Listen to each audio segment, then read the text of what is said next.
Bonjour à tous, nous sommes le Radio Summer Camp et maintenant nous allons vous parler du tremplin musical.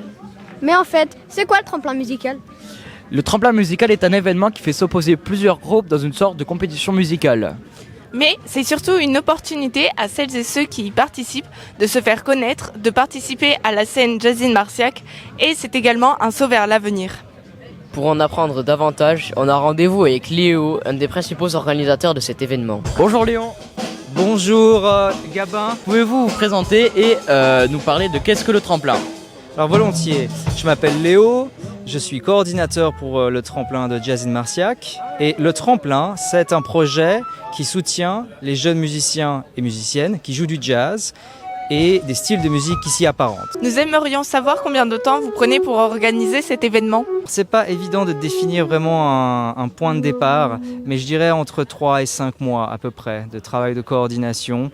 Et puis ensuite, c'est tout le travail sur le site pendant le festival. Comment faites-vous pour sélectionner les artistes qui participent au tremplin musical ? Alors, les artistes ont la possibilité de s'inscrire à travers une plateforme digitale par email. Et puis ensuite, il y a eu un jury qui a établi une présélection en fait. Donc, les 3 finalistes que l'on voit aujourd'hui, ils ont en fait été présélectionnés. Qu'est-ce que le tremplin apporte à ceux qui y participent ? Alors, principalement 3 choses. La première, c'est qu'ils ont l'opportunité de jouer au festival Jazzy Marciac, qui est de renommée internationale.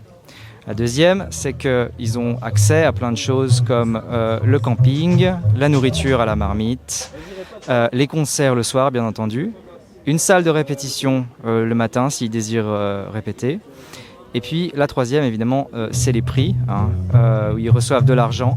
Et c'est organisé de telle sorte à ce qu'on a 3 finalistes avec 3 prix. Donc en fait, pour le groupe qui arrive 3e, ils sont assurés de gagner une certaine somme d'argent aussi. Mais qu'est-ce que sera un tremplin sans ces musiciens ? Nous partons tout de suite à la rencontre du groupe de musique Lunettes de Vue qui va effectuer son premier saut vers le succès. Donc moi je m'appelle Léon Herrère, je suis contrebassiste. Et moi je m'appelle Lilou Claverie, je suis flûtiste dans Lunettes de Vue et je viens de Marciac, et j'étais au collège à Marciac. Bonjour, je suis Gaspard, je suis le batteur de ce trio. Du groupe Lunettes de Vue.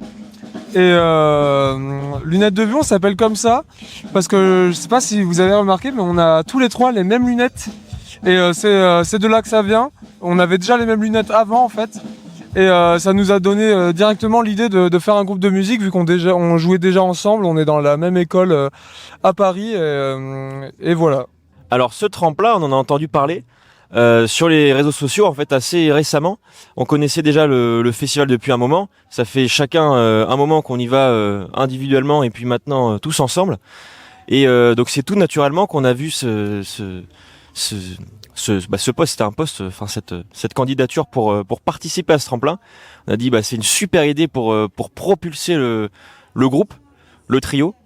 Donc là on est très heureux de pouvoir participer à ce premier événement. En fait, comme on est un groupe assez récent, on avait fait quelques répétitions à Paris en mai, mais là c'est les vacances.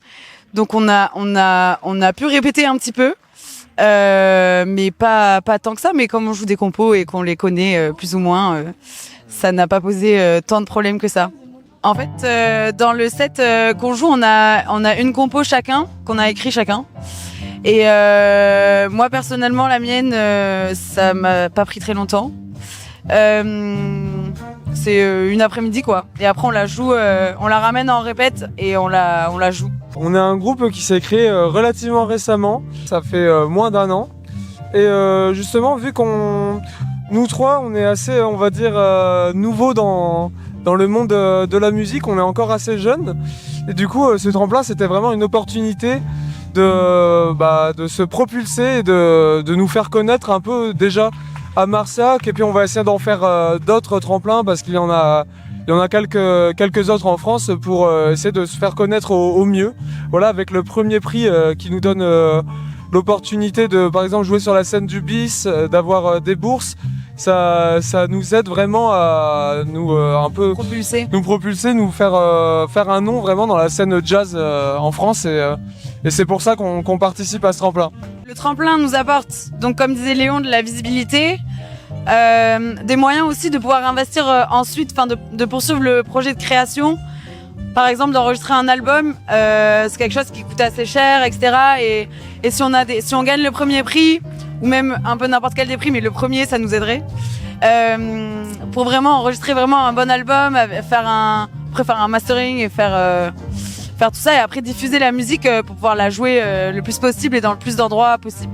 Si vous pensez que votre groupe tient la route, que c'est déjà super, que vous aimez faire la musique que vous faites et que vous voulez que la musique que vous faites se fasse connaître, tout simplement, il faut pas hésiter, il faut postuler à ce tremplin, faut jouer, se produire le plus possible et c'est ça finalement la musique.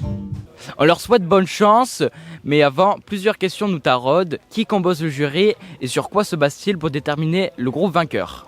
Alex Dutil, journaliste et homme de radio. Et moi je suis Paul Chéron, musicien de jazz. Le festival savait que j'étais là, puisque j'avais déjà un hébergement qui était prévu. Ils m'ont dit, puisque tu es là, ça nous rendrait service et que ça te dirait de participer à un jury. J'en fais régulièrement des jurys dans d'autres régions ou nationalement. Et en fait, j'aime bien ça. J'aime bien ça, pas forcément pour trancher et apporter un jugement, mais parce que ça permet aussi de discuter avec les candidats, qu'ils aient gagné ou pas, et de les aider à avancer.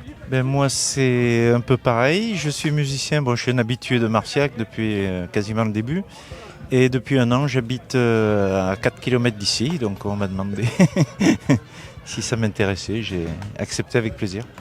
Alors on a accueilli 3 groupes français et 3 groupes britanniques. C'est des petites ou moyennes formations. En fait, les groupes anglais sont un peu plus nombreux, mais les groupes français, on a eu 2 trios et un quartet, si je me souviens bien. Et non, 2 trios et un duo. Alors chaque groupe a joué une demi-heure, 2 jours de suite, et puis pour la finale, un quart d'heure chacun. Alors c'est intéressant comme question. Oui, il y a plusieurs morceaux dans les 30 minutes.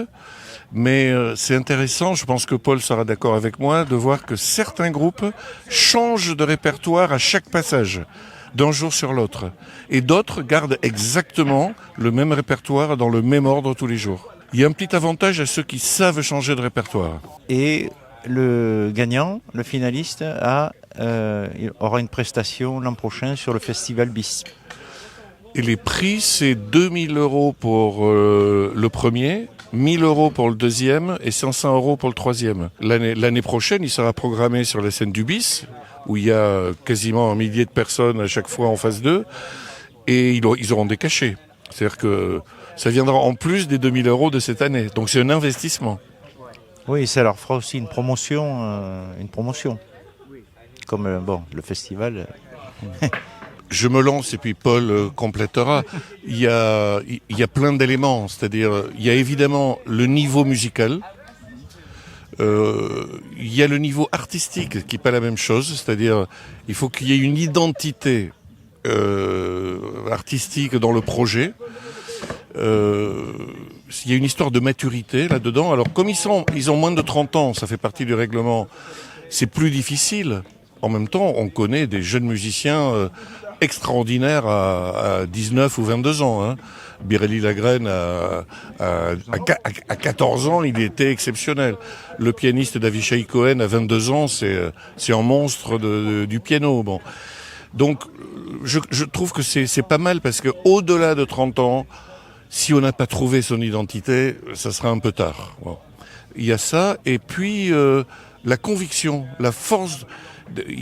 Il faut avoir la technique et le moyen de la mettre en valeur, mais si on n'affirme pas les choses, si on est un peu trop timide dans le jeu, que ce soit dans la présence scénique, c'est une histoire de charisme en fait. Ça se travaille, mais il y en a qui l'ont sans travailler et d'autres qui l'ont à force de travailler. Rien à ajouter, c'est vrai que la présence scénique c'est très important aussi, hein, vraiment très important.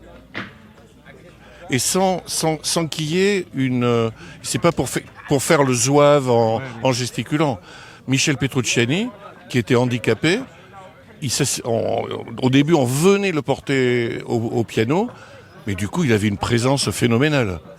Voilà. Edith Piaf, elle était immobile derrière son micro, elle avait une présence incroyable. Donc, il n'y a pas de règle sur comment avoir ce charisme-là, mais c'est important de le percevoir. Le tremplin permet à celles et ceux qui y participent de faire un saut vers le monde professionnel de la musique. Cette année, c'est le groupe Mamie Sanglier qui a gagné le Grand Prix. Si vous souhaitez participer à ce tremplin musical, inscrivez-vous et l'année prochaine, ce sera peut-être vous sur le podium. Merci à celles et ceux qui ont participé à ce reportage. C'était Arsène, Cyrielle, Rosalis, Gabin, Antoine et Mathis de Quartier Libre pour Radio Summer Camp. À bientôt.